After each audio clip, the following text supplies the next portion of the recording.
उपेंद्र कुशवाहा अपनी हार का हर्जाना चाहेंगे, अपनी हार का मुआवजा चाहेंगे। भारतीय जनता पार्टी के कुछ नेताओं ने उपेंद्र कुशवाहा को निपटाने का खेल किया है कि पवन सिंह के सहारे क्या बीजेपी ने उपेंद्र कुशवाहा के साथ खेल किया है। पवन सिंह सिर्फ स्टारडम के दम पर उपेंद्र कुशवाहा को तीसरे नंबर पर ढकेल देते हैं। पवन सिंह का राजनीति में क्या उत्कृष्ट योगदान है। क्या भाजपा उपेंद्र कुशवाहा को राज्यसभा के जरिए नरेंद्र मोदी की कैबिनेट में बैठाएगी? काराकाट लोकसभा सीट से चुनाव हारे हैं और चुनाव न सिर्फ हारे हैं, वो तीसरे नंबर पर रहे हैं।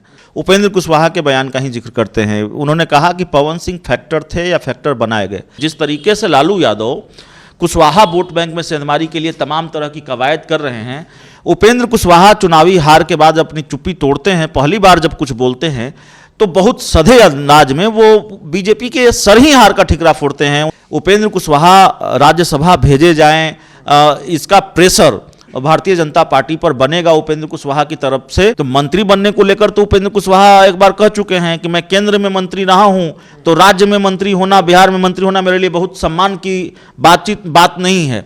उपेंद्र कुशवाहा के सामने तो अभी बहुत मुश्किलें हैं, उनकी राजनीतिक राह मुश्किल है। देखिए, उपेंद्र कुशवाहा का जो तेवर है, उपेंद्र कुशवाहा का जो टेम्परामेंट है, और जिस तरह से आपने देखा है जेडीयू के वो संसदीय बोर्ड के अध्यक्ष बनाए गए, अपनी पार्टी समाप्त कर ली उन्होंने, अपनी पार्टी का विलय किया जेडीयू में।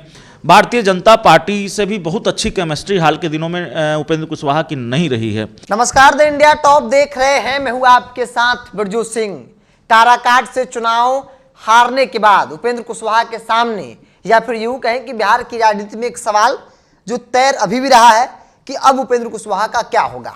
क्या भाजपा उपेंद्र कुशवाहा को राज्यसभा के जरिए नरेंद्र मोदी की कैबिनेट में बैठाएगी, या फिर जैसे हैं उसी स्थिति में छोड़ देगी? हालांकि उपेंद्र कुशवाहा और उनके पार्टी के नेताओं को इस बात की उम्मीद है कि भाजपा जरूर कुछ उपेंद्र कुशवाहा को लेकर करेगी जो अच्छा होगा। मेरे साथ बातचीत करने के लिए अभिषेक मिश्रा है, बिहार की राजनीति को काफी करीब से समझते हैं और खासतौर पर उपेंद्र कुशवाहा की पार्टी को लंबे समय से कवर करते आए हैं। अब क्या लगता है, क्या वाकई में उपेंद्र कुशवाहा कुछ होने वाला है, या फिर जैसा है वैसा भाजपा उनको छोड़ देगी? उपेंद्र कुशवाहा काराकाट लोकसभा सीट से चुनाव हारे हैं, बात की शुरुआत वहीं से करनी पड़ेगी। काराकाट लोकसभा सीट से चुनाव हारे हैं और चुनाव न सिर्फ हारे हैं, वो तीसरे नंबर पर रहे हैं। दो तरह का मलाल है। एक तो उपेंद्र कुशवाहा का बयान अगर आप सुनेंगे या उनकी पार्टी के नेताओं का बयान सुनेंगे, उपेंद्र कुशवाहा के बयान का ही जिक्र करते हैं। उन्होंने कहा कि पवन सिंह फैक्टर थे या फैक्टर बनाए गए। जिसको राजनीति की सामान्य समझ भी होगी वो ये जानता है कि उपेंद्र कुशवाहा का इशारा कहाँ था। पूरे लोकसभा चुनाव के दौरान जो चर्चा होती रही कि पवन सिंह के सहारे क्या बीजेपी ने उपेंद्र कुशवाहा के साथ खेल किया है, या अगर बीजेपी के शीर्ष नेतृत्व का अगर ये खेल नहीं भी है तो क्या प्रदेश नेतृत्व का खेल है, और अगर प्रदेश नेतृत्व का भी खेल नहीं है तो क्या भारतीय जनता पार्टी के कुछ नेताओं ने उपेंद्र कुशवाहा को निपटाने का खेल किया है। तीनों में से कोई एक चीज़ तो बहुत जरूरी हुई है। बिहार सरकार के पूर्व मंत्री हैं रामाधार सिंह, भारतीय जनता पार्टी के नेता हैं। उन्होंने 4 नेताओं का नाम लिया, भारतीय जनता पार्टी के प्रदेश अध्यक्ष सम्राट चौधरी का, उन्होंने नाम लिया भाजपा के पूर्व सांसद सुशील सिंह का, और उन्होंने नाम लिया संजय जायसवाल का, और उन्होंने नाम लिया नित्यानंद राय का। उपेंद्र कुशवाहा की हार का ठीकरा उन्होंने बीजेपी के इन्हीं 4 नेताओं के सर पर फोड़ा। उपेंद्र कुशवाहा चुनावी हार के बाद अपनी चुप्पी तोड़ते हैं। पहली बार जब कुछ बोलते हैं तो बहुत सधे अंदाज में वो बीजेपी के सर ही हार का ठिकरा फोड़ते हैं। उनका इशारा बीजेपी की तरफ ही था कि पवन सिंह फैक्टर थे या फैक्टर बनाए गए।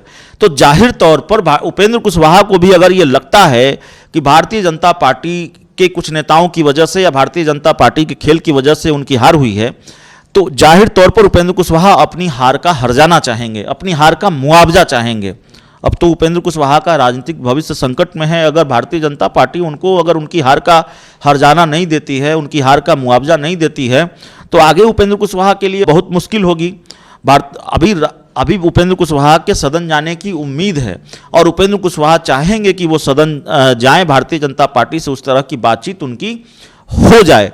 उपेंद्र कुशवाहा राज्यसभा भेजे जाएं, इसका प्रेशर भारतीय जनता पार्टी पर बनेगा उपेंद्र कुशवाहा की तरफ से या उनकी पार्टी के तरफ से, उपेंद्र कुशवाहा की तरफ से ही इस बात की पूरी गुंजाइश है, या प्रेशर बन रहा होगा इस बात की पूरी गुंजाइश है।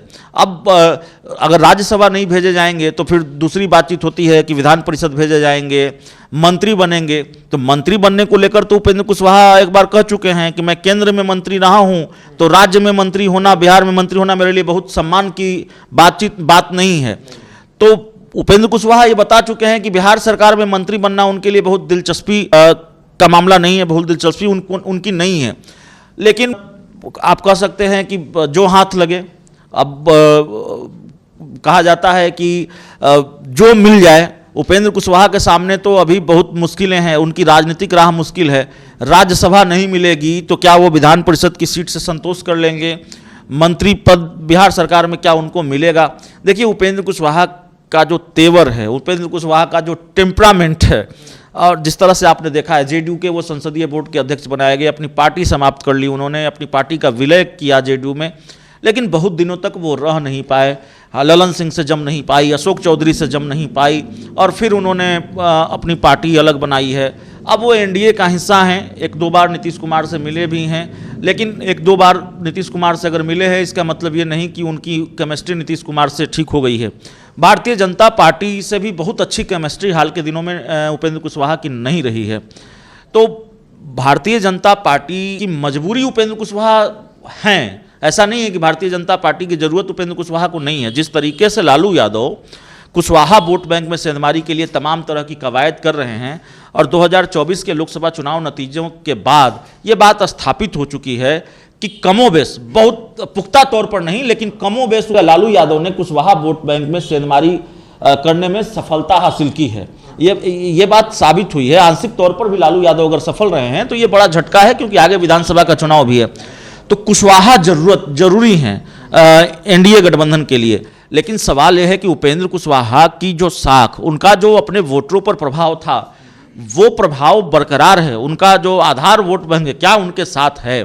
उपेंद्र कुशवाहा तीसरे नंबर पर रहे हैं, न सिर्फ हारे हैं काराकाट में, बल्कि वो तीसरे नंबर पर रहे हैं। और पवन सिंह सिर्फ स्टारडम के दम पर उपेंद्र कुशवाहा को तीसरे नंबर पर ढकेल देते हैं। पवन सिंह का राजनीति में क्या उत्कृष्ट योगदान है, सिर्फ अपनी प्रसिद्धि के दम पर, और एक खास जाति से आते हैं शायद उसके दम पर भी, अपने फैन फॉलोइंग के दम पर उन्होंने उपेंद्र कुशवाहा को तीसरे नंबर पर ढकेल दिया। और इसका मतलब तो ये कि पवन सिंह उपेंद्र कुशवाहा से बड़े नेता बनकर उभरे हैं काराकाट में।